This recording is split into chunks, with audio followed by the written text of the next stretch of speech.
ചാലിയാർ പഞ്ചായത്തിലെ മൈലാടി, മണ്ണുപ്പാടം, കോരങ്കോട് ഭാഗങ്ങളിൽ ഭീതി വിതച്ച അക്രമകാരികളായ കാട്ടാനകളെ കാടുകയറ്റാനുള്ള ശ്രമം തുടങ്ങി വനം വകുപ്പ്. Akampadam deputy range officer V K മോസിന്റെയും വനം RRT വിഭാഗത്തിന്റെയും നേതൃത്വത്തിലാണ് കാട്ടാനകളെ കണ്ടെത്തി 3000 വനമേഖലയിലൂടെ 12000 വനത്തിന്റെ ഉൾഭാഗത്തേക്ക് കയറ്റിവിടാൻ ശ്രമം തുടങ്ങിയത്.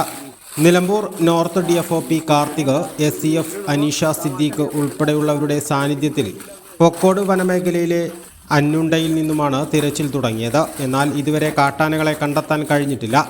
കാഞ്ഞിരപ്പുഴ സ്റ്റേഷൻ പരിധിയിലെ കാനക്കുത്ത് ഭാഗത്തേക്ക് കാട്ടാനകൾ നീങ്ങുന്നുണ്ടോ എന്നറിയാൻ കാഞ്ഞിരപ്പുഴ വനം സ്റ്റേഷനിലെ വനപാലകരുടെ സഹായവും തേടിയിട്ടുണ്ട്.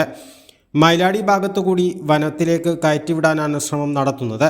മൈലാടി, മണ്ണുപ്പാടം, കോരങ്കോട് ഭാഗങ്ങളിൽ കാട്ടാനകൾ വീടുകളുടെ ഗേറ്റുകൾ തകർക്കുകയും മതിലുകൾ തകർക്കുകയും ചെയ്ത സാഹചര്യത്തിലാണ് കാട്ടാനകളെ കാടുകയറ്റാനുള്ള ശ്രമം തുടങ്ങിയത്.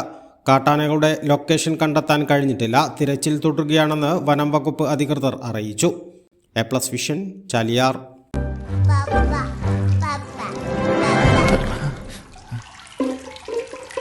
ഓ മൈ ഗോഡ്, വാവേ ഒരു മിനിറ്റ്.